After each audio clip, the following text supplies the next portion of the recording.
এই জন্যে আমি বারবার আপনাদেরকে মনে করে একটা কথা, আমার জীবন থেকে উপলব্ধি করি একটা কথা, যে একমাত্র আল্লাহ ছাড়া এই পৃথিবীতে এবং পরকালে আমাদের আপন বলে কেউ নাই।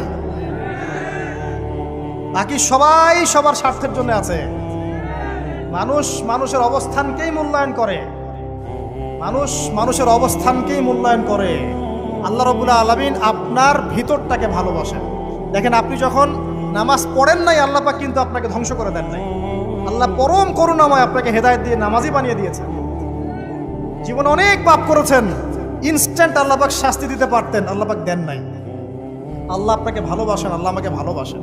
আল্লাহ পাকের এই ভালোবাসার ঋণটা শোধ করার জন্য হলেও নামাজি হয়ে যান, আল্লাহর পথে ফিরে আসেন, দিনের জন্য কিছু করেন, দিনের ফিকির করেন, পড়াশোনা করেন। প্রিয় ভাইরা, আল্লাহ পাক তৌফিক দান করুন।